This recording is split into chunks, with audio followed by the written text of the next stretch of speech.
Bienvenue dans Révélation. Nous sommes dans notre premier cours intitulé L'autorité des Écritures.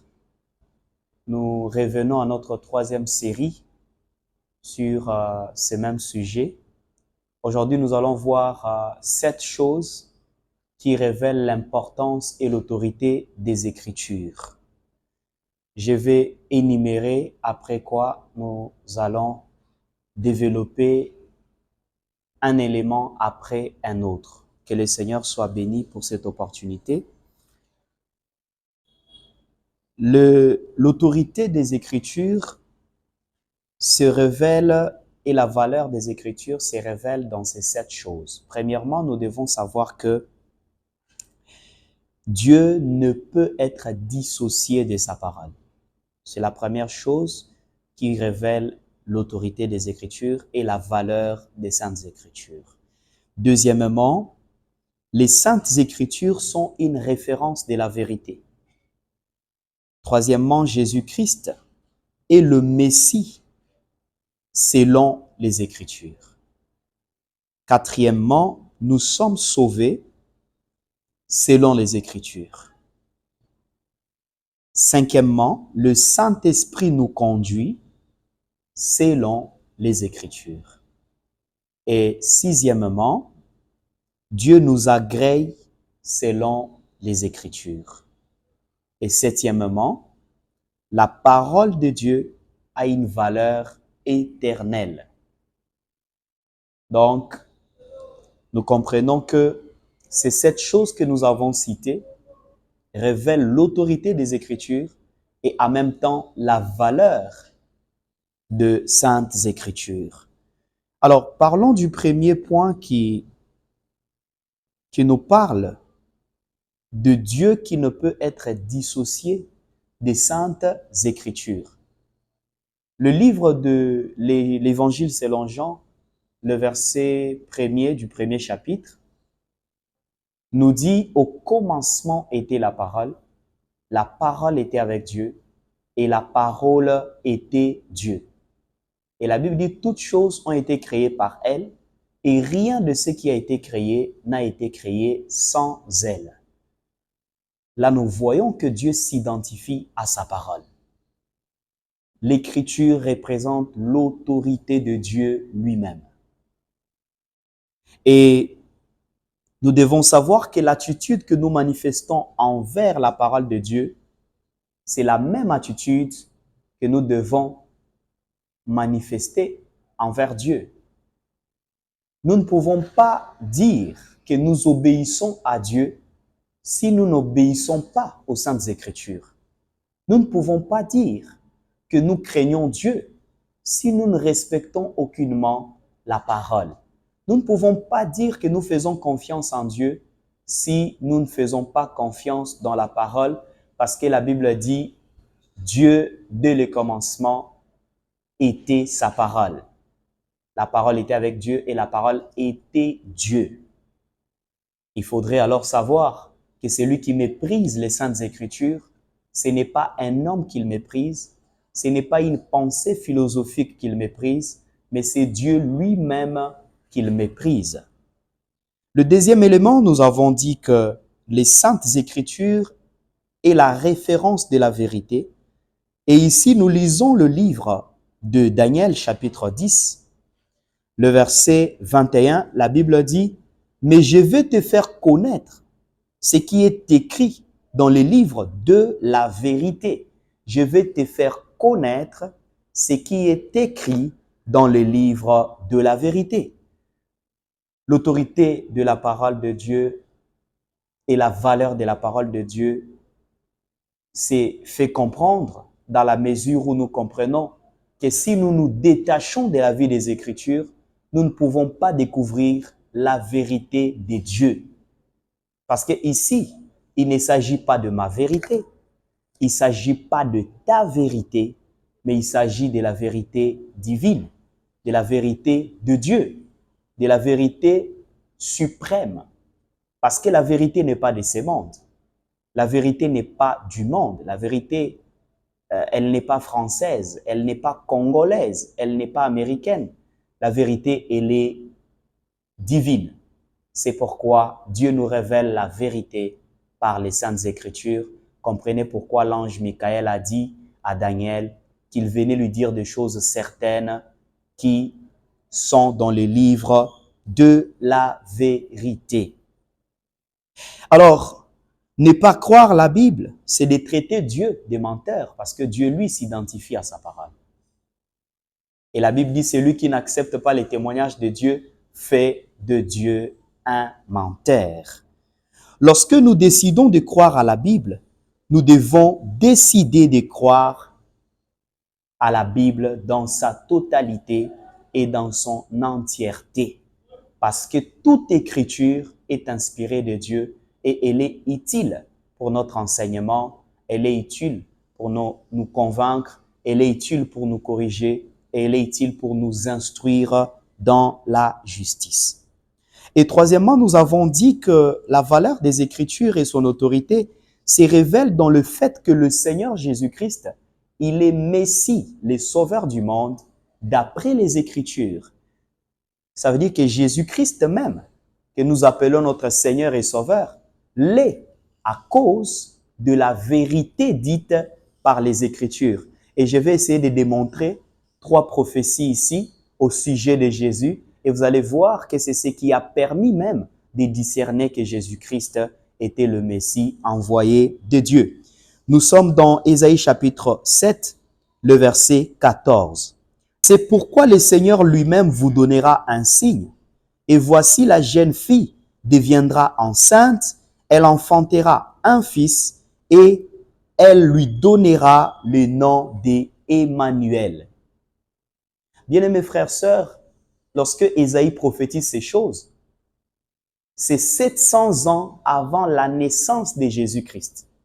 Mais comment est-ce que nous avons su et comment les hommes du temps de Jésus ont pu comprendre pour ceux qui ont été révélés, voilà pourquoi nous parlons des révélations, que Jésus-Christ était le Messie. Matthieu chapitre 1, le verset 18 à 23 nous dit quelque chose d'important et nous dit comment cette prophétie a été accomplie. La Bible dit, voici de quelle manière arriva la naissance de Jésus-Christ.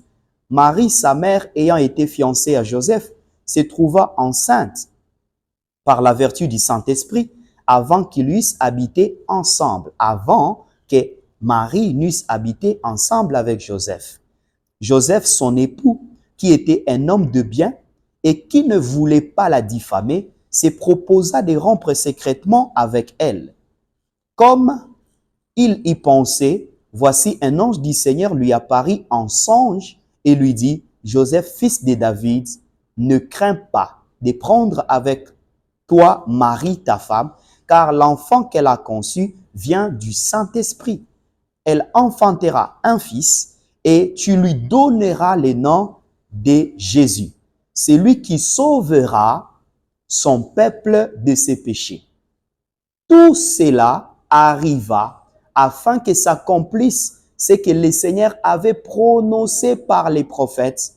Voici la Vierge sera enceinte, elle enfantera un fils et on lui donnera le nom d'Emmanuel, ce qui signifie Dieu avec nous. Vous voyez, un détail très important. Tout ceci arriva pour accomplir les Écritures. C'est pourquoi nous disons que Jésus-Christ est même le Messie. Il est le Christ, le Fils de Dieu, le Messie qui devrait venir à cause des Saintes Écritures. Ainsi, si les hommes au temps de Jésus, voire même dans notre temps, ont négligé la prophétie d'Ésaïe, ils peuvent passer à côté de la promesse lorsqu'elle s'accomplit. Parce que quand Jésus est né d'une femme, né d'une vierge, c'était simplement pour accomplir la prophétie concernant Ésaïe chapitre 7, le verset 14. Le deuxième passage, c'est le psaume 110, le verset 4. L'Éternel l'a juré, il ne s'en repentira point. Tu es sacrificateur pour toujours à la manière de Melchisédek. Et lorsque nous lisons Hébreux chapitre 5, les versets 5 à 6, nous voyons l'accomplissement de cette prophétie donné dans Psaume 110, le verset 4. Et Christ ne s'est pas non plus attribué la gloire de devenir souverain sacrificateur, mais il la tient de celui qui lui a dit, « Tu es mon fils, je t'ai engendré aujourd'hui. » Et comme il dit encore ailleurs, « Tu es sacrificateur pour toujours, selon l'ordre de Melchisédek. » Ça veut dire que nous voyons là l'accomplissement par les Écritures que Jésus-Christ est le souverain sacrificateur, le Messie qui devrait venir, qui a une sacrificature éternelle. Il a été prophétisé dans Psaume et Hébreu nous montre que ceci a été accompli dans la vie de Jésus-Christ de Nazareth. Vous voyez que c'est au travers des Écritures qu'on devrait même discerner l'accomplissement des prophéties de l'Ancien Testament. N'oubliez pas que l'Ancien Testament est l'ombre des choses à venir, dont l'accomplissement se trouve dans le Nouveau Testament. C'est pourquoi vivre selon les Écritures nous permet de discerner même l'accomplissement de certaines prophéties bibliques. Alors, le troisième passage qui montre que Jésus-Christ est le Messie selon les Écritures, Zacharie, chapitre 11, le verset 12. Je leur dis, si vous le trouvez bon, donnez-moi mon salaire. Sinon, ne me donnez pas. Et ils pesèrent pour mon salaire 30 cycles d'argent. Ici, le prophète Zacharie prophétise que quand le Messie sera vendu, l'un de ses amis qui le trahirait le vendrait à 30 pièces d'argent. Imaginez cette précision des prophéties. Et nous voyons cette écriture s'accomplir dans l'histoire de Jésus dans Matthieu chapitre 26, les versets 14 à 15. Alors l'un des 12, appelé Judas Iscariote, alla vers les principaux sacrificateurs et dit, « Que voulez-vous me donner? Je vous livrerai. Je vous les livrerai. » Ils lui payèrent 30 pièces d'argent. Depuis ce moment, il cherchait une occasion favorable pour les livrer. Vous voyez comment Zacharie prophétise à combien Jésus sera vendu. Et nous voyons dans l'histoire de Jésus exactement son ami qui lui vend à 30 pièces. Vous voyez que quand on vit par les Écritures, on considère les Écritures, on arrive même à interpréter certaines prophéties bibliques. C'est très capital, mes frères. C'est comme ça que plusieurs personnes ne savent pas discerner les prophéties concernant notre temps parce qu'ils ne savent pas ce que l'Écriture dit au sujet de notre temps. Nous avons dit que la quatrième des choses, la valeur de l'Écriture et son autorité vient du fait que nous sommes sauvés selon les Écritures. Éphésiens chapitre 2, le verset 8 nous montre de quelle manière sommes-nous sauvés. Éphésiens chapitre 2, le verset 8. Il est écrit, « C'est par la grâce que vous êtes sauvés, par le moyen de la foi. Cela ne vient pas de vous, c'est un don de Dieu. » La grâce de Dieu, elle est disponible pour nous accorder le salut, la guérison, la délivrance. Mais la Bible dit que nous obtenons ce salut par la foi. Bien que la grâce soit disponible, nous ne pouvons accéder à la grâce qu'au moyen de la foi. Et n'oubliez pas que la foi elle-même, elle est produite par la parole de Christ. Selon Romains chapitre 10, le verset 17. Ça veut dire que nous sommes sauvés selon les Écritures. Parce que c'est les Écritures qui nous donnent la foi qui produit, la foi qui sauve.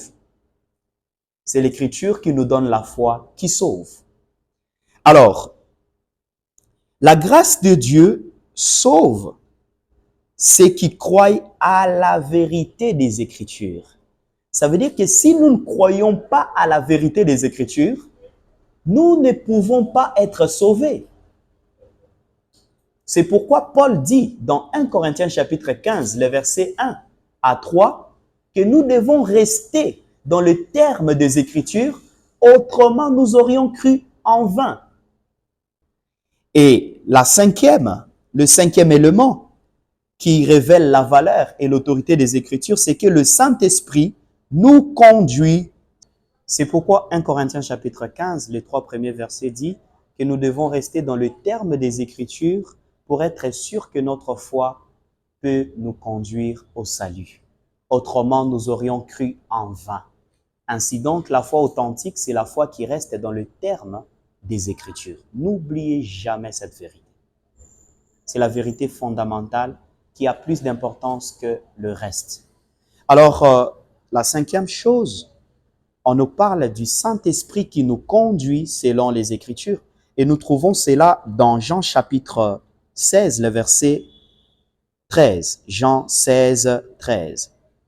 La Bible dit, « Quand le consolateur sera venu, l'Esprit de vérité, il vous conduira dans toute la vérité, car il ne parlera pas de lui-même, mais il dira tout ce qu'il aura entendu et il vous annoncera les choses à venir. » Je vous fais remarquer que l'Esprit nous conduit selon la vérité. Et selon Daniel chapitre 10, le verset 21, la Bible dit, dans Daniel 10, 21, que la Bible et les Saintes Écritures, c'est les livres de la vérité. Si donc le Saint-Esprit nous conduit selon la vérité, il nous conduit donc selon les Écritures. C'est si simple à comprendre. Par moment, si on est bien battu, on peut synchroniser certaines choses pour arriver à une révélation. Voilà pourquoi nous parlons dans notre émission de révélation. La révélation ne vient pas simplement de la prière, mais elle vient principalement lorsque nous lisons régulièrement la parole de Dieu, parce que la parole révèle la parole. Et n'oubliez pas que la parole a l'esprit de la prophétie. On va voir ça dans la dernière série concernant l'autorité des Écritures. La parole